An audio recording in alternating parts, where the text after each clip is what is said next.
The Miami Dolphins freeze up once again in a loss to the Green Bay Packers that may end their season. That and more on today's edition of Locked On NFL. The new Locked On NFL. The madman Tyler Rowland is your double shot of NFL espresso with the Locked On local experts on every major story.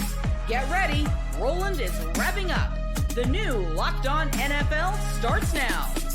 Locked On Podcast Network. Your team every day.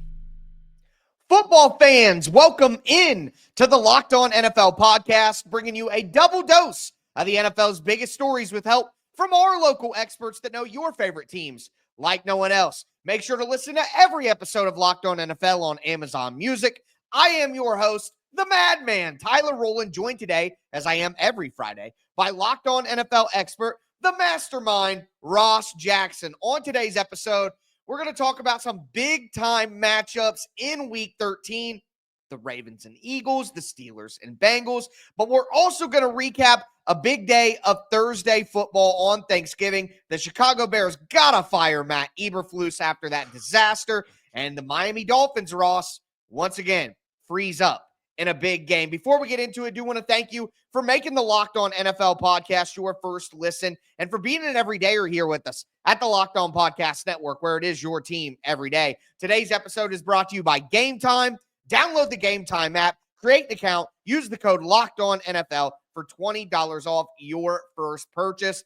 Another cold game for Miami and Tua, and another loss. And the narratives are still going alive and well. Yeah, absolutely. Sorry, Tua, you didn't kill anything other than maybe your season. But my guy Kyle Krabs from Locked On Dolphins broke down the disappointing loss. It was a frustrating night for the Miami Dolphins, falling to the Green Bay Packers 30-17, victim of a lot of self-inflicted wounds. Not the sign you wanted to see for a football team that was trying to climb out of an early season hole. They dug themselves a hole here tonight on Thanksgiving, spotting the Packers 14 points in the first quarter with a lot of self-inflicted wounds, from penalties to missed assignments to missed tackles to a muffed punt. And then as the game unfolded, the game script that Mike McDaniel chose to pursue in trying to climb back in felt like it was reverting back to some old habits, choosing to leave points on the field at times, struggling to punch in a short yardage opportunity in the low red zone. And ultimately, those kinds of things end up being the difference in this football game. Miami now 5-7 with their season seemingly on the brink. Look, Ross, I know what people are going to do. People are going to go to the box score. They're going to say, oh, Tua threw for 365 yards and two touchdowns, 114 passer rating. Tua missed so many throws early in that game that led to the Dolphins being down all night long, and they couldn't come back. And of course, when you're down multiple scores and it's 27-11, and then you're down at the end 30-17, well, of course you're going to be throwing the football over and over. I would also point out he threw the ball 46 times. So it's not like that he had some great game and it was all these other issues with the Dolphins. No, Tua was not good early in the game, and it's the Dolphins as an entire team as well. Like Malik Washington drops the punt, and there are a couple of drop passes in there. They're just never ready to play in these cold weather games, and it's jumping off the screen at us. And we joked about it at the beginning. Tua said this week, I'm excited to kill the narratives. Bro, it's not a narrative. This isn't some story that people have made up about you. It is a cold, hard fact, going back to your college days, that you cannot win these games in the cold weather. And it's bigger than Tua. It goes to Mike McDaniel, too. He can't win big games.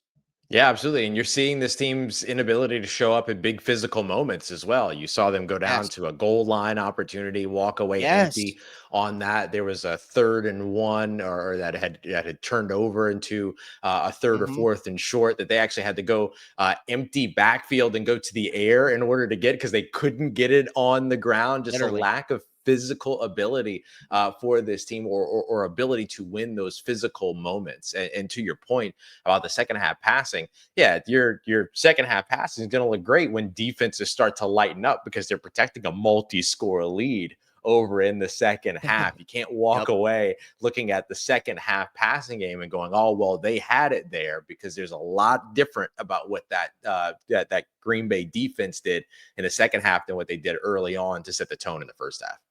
100%. You're right. They were 4 for 14 on third downs. They were only 2 for 4 in the red zone. And continuing with that theme of physicality, one of the things that I was talking about with Damian Parson on yesterday's show is the Miami Dolphins' inability to tackle, and then Josh Jacobs' ability to break tackles. And that's another physical element of these late season games where you're playing in the cold, it's harder on your body, and the Dolphins literally couldn't tackle all night long. Now, it wasn't a broken tackle, but I got to mention that Josh Jacobs juke late in the game to get down the sideline on the oh man, that was hot, man. It was cold out there, but that juke was hot. You're right. It's just a physical element to the game. And looking at it from the Packers' perspective, this looks like a team that's ready to make a deep postseason run. This looks like a team that is built to take on the Detroit Lions, the Philadelphia Eagles, or whoever comes their way. Ross, I'm going to pat myself a little bit on the back here. I did pick the Packers to go to the Super Bowl this season. And now that San Francisco, their constant playoff issue, is kind of going to be out of the picture most likely, I think the Packers have just as good of a chance as anybody to get to the Super Bowl in the NFC.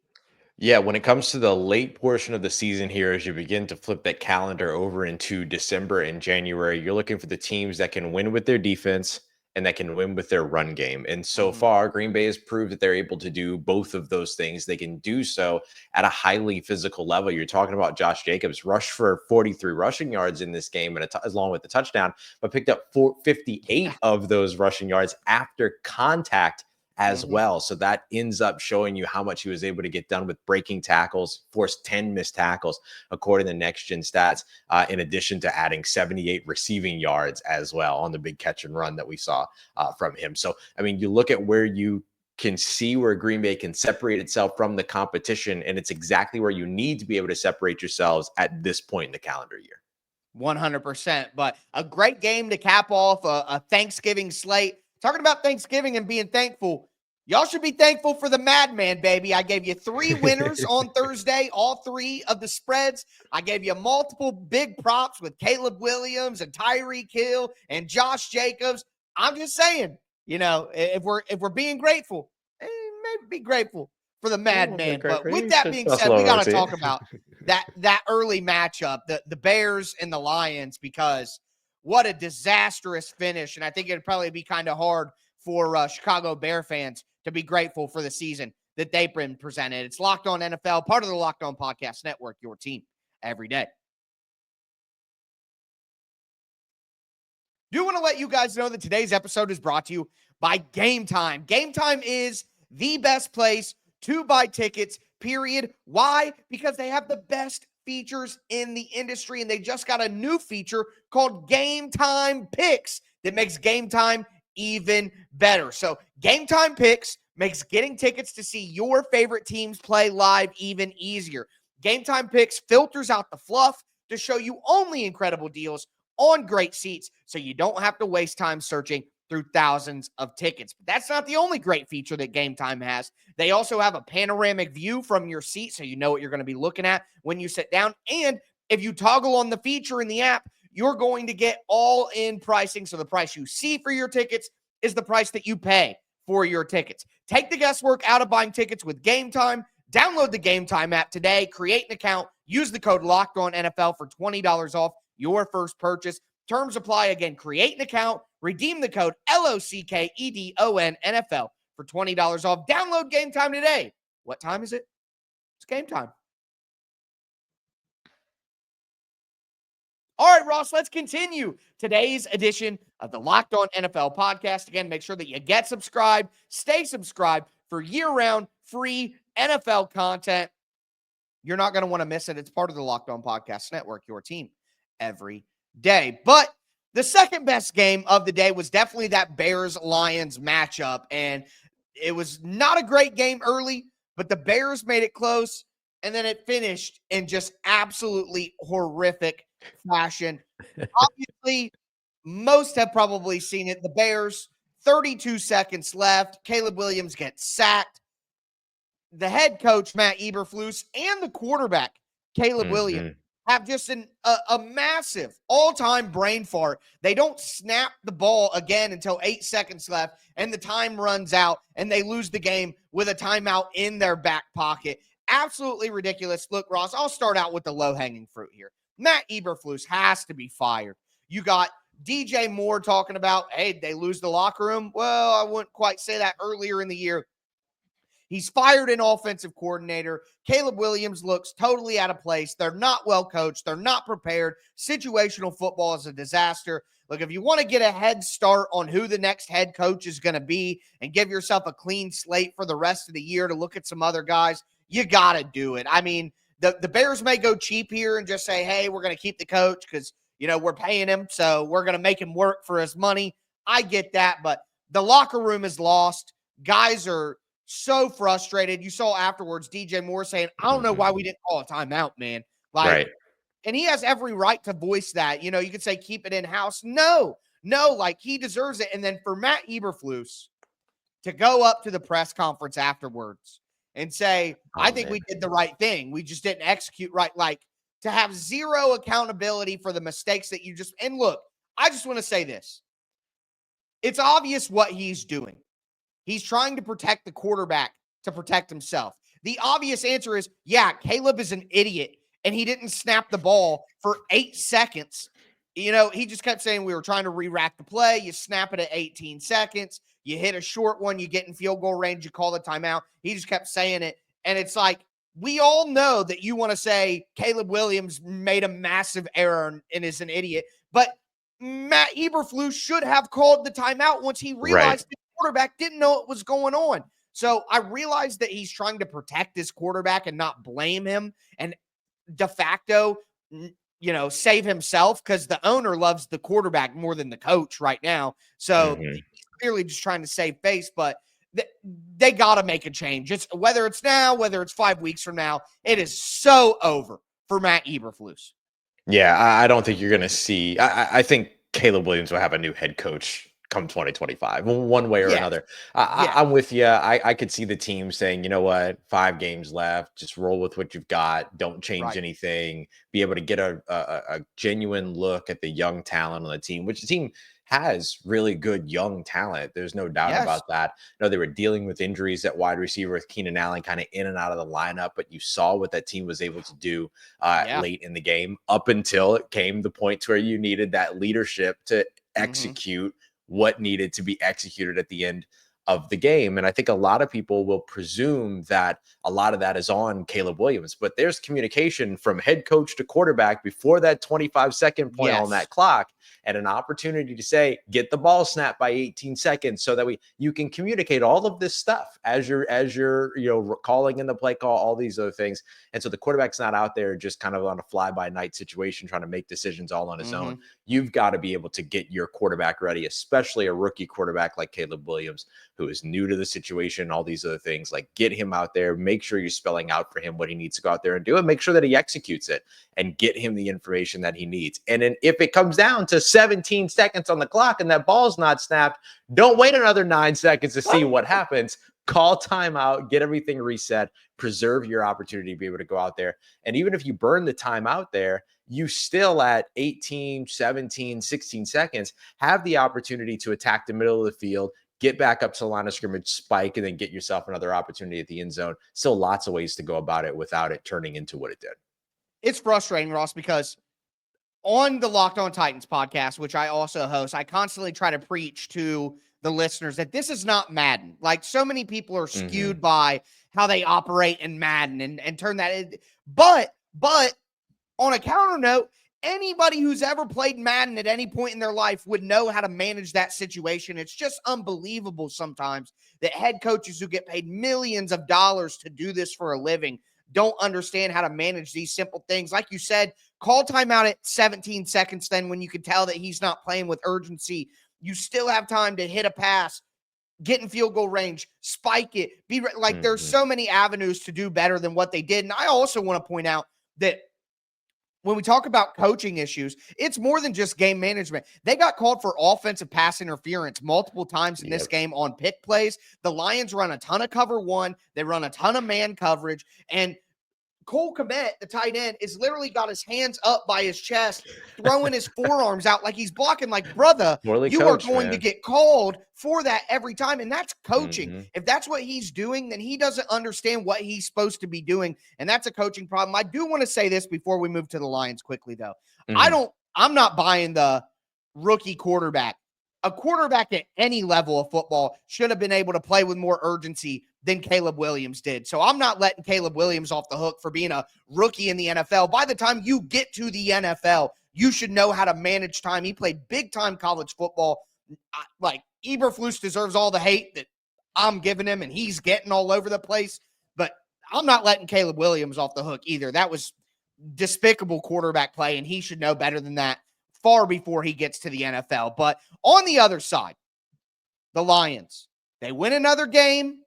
They moved to 11-1. It wasn't as good as it should have been for sure. My guy Matt Derry from Locked On Lions talked about the game. The Detroit Lions escape on Thanksgiving Day. They knock off the Bears today 23-20 to end a 7-game Turkey Day losing streak. This was not an easy football game. Lions led 16-0 at the half, but inexplicably kind of let the foot off the gas in the second half. 3 Caleb Williams second half touchdown passes fueled a Bears comeback. Lions tried to ice it late, but got stuffed on a run by David Montgomery. But the defense came up big at the end. And also, thank you, Matt Eberflus, for just a boneheaded decision. He and his quarterback, Caleb Williams, not on the same page, and they let the clock run out with a timeout in their back pocket, and the Lions escaped to win their 10th in a row, their 11-1 start, the best start in franchise history. Next up, the Packers next week at home for another Thursday night affair. We'll have a Locked On Lions Sunday special, a late night edition for you later tonight. Happy Thanksgiving, everybody. Ross, you tell me if I'm crazy here. I don't feel as confident in the Detroit Lions going to the Super Bowl as I did yesterday. After the injuries. Interesting. I lost just a scratch of faith in the Lions in this one.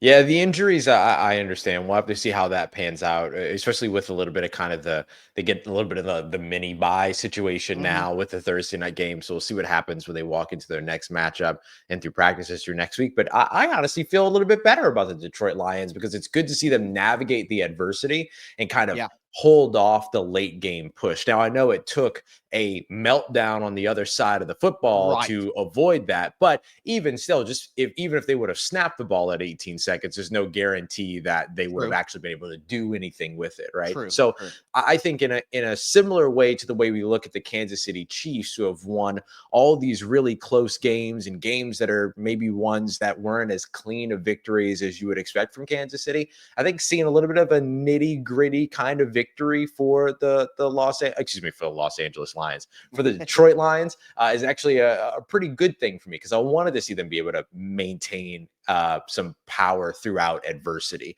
in a game like this, especially against an opponent you didn't expect to take them all the way down to the wire like the Bears did. Well, 3 things. Number 1, that's fair. Number 2, the Lions don't get anywhere near the benefit of the doubt of the Chiefs. For me, that's a different level. And 3, a little spoiler alert, a week from now, when we do our bets next week, I am taking the Packers in the points, ladies and gentlemen. But with that being said, speaking of best bets, it's time to do some bets for Week 13. It's Locked On NFL, part of the Locked On Podcast Network, your team every day. Today's episode is brought to you by FanDuel Sportsbook. Look how timely that is. Get ready to tackle the last portion of the NFL season with FanDuel, America's #1 sportsbook. Because right now, new customers can bet $5 and get $150 in bonus bets if you win. The FanDuel Sportsbook app gives you everything you need to place live bets on the NFL all in one place. So when you get a hunch in the middle of a game, you can check out the latest stats, you can view live play-by-play, and so much more on the same exact page where you place your bets. And speaking of placing some bets, we got some best bets coming up for you guys right now. Excited to dive into those, but make sure that you take that information and you head to FanDuel.com. Make sure that you join today. You're going to get started with $150 in bonus bets if you win your first $5 bet. That's FanDuel.com. Never waste a hunch. Make every moment more with FanDuel, an official sportsbook partner of the NFL. All right, Ross, we're going to cap off today's edition of the Locked On NFL podcast. Talked about the Packers game, talked about the Lions game.